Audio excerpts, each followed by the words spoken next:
দ্বিতীয় ক্লাসে আমরা দেখব হচ্ছে কুইক অ্যাক্সেস টুলবার সম্পর্কে, যেখানে এক ক্লিক করলেই আমরা আমাদের প্রয়োজনীয় সব এক্সেল টুল এক ক্লিকে অ্যাক্সেস করতে পারবো।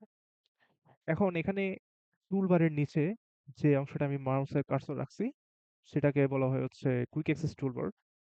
সো এই জিনিসটা সচরাচর থাকে হচ্ছে রিবনের উপরে, এখানে উপরের সাইডে, বাট আমি আমার সুবিধার্থে অলওয়েজ রিবনের নিচে রাখি। নাও আপনি চাইলে এটাকে রিবনের উপর রাখতে পারেন। জাস্ট এই জায়গায় মাউসের রাইট ক্লিক করলে আমরা হচ্ছে একদম লাস্টে যে দেখবো শো অ্যাবভ দ্য রিবন, দেন এটা হচ্ছে একদম রিবনের উপরে চলে আসলো। নাও আমি চাইলে এটাকে আবার রিবনের নিচে রাখতে পারি। আমি আবার রিবনের নিচে রেখেছি।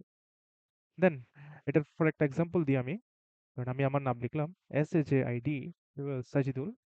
নাও আমি আমার নামটাকে বোল্ড করতে যাচ্ছি। এটা ইজিলি এভাবে বোল্ড করতে পারছি। এখন আমি যখন অনেকগুলো কাজ একসাথে করব, হঠাৎ করে তখন আমার বোল্ড করতে হচ্ছে, বাট আমি আমার আগের ইয়াতে যাইতে পারতেছি না। সেজন্য আমি এই বোল্ডটাকে হচ্ছে কুইক অ্যাক্সেস টুলবারে নিয়ে আসবো, যাতে করে কি আমি এক ক্লিকেই পুরো নাম জিনিসটাকে বোল্ড করতে পারি। এখন আমি বোল্ড অপশনের উপর রাইট ক্লিক করি এন্ড এটাকে যদি কুইক অ্যাক্সেস টুলবার ক্লিক করি, দেন দেখবেন এই জায়গাটা, বোল্ড জায়গাটা কুইক অ্যাক্সেস টুলবারে চলে আসলো। নাও এখন যদি আমি লিখি আরেকটা নাম সুজয়। নাও আমি এখন সুজয় নামটাকে বোল্ড করতে যাচ্ছি। জাস্ট এখানে ক্লিক করলে ইজিলি বোল্ড হয়ে গেল। আমি যদি আরেকটা যদি লিখি, এখন যদি আমি ধরেন আসি হচ্ছে ফর্মুলা ট্যাবে অথবা পেজ লেআউট ট্যাবে, আমি লিখলাম এখানে হচ্ছে আদিপ।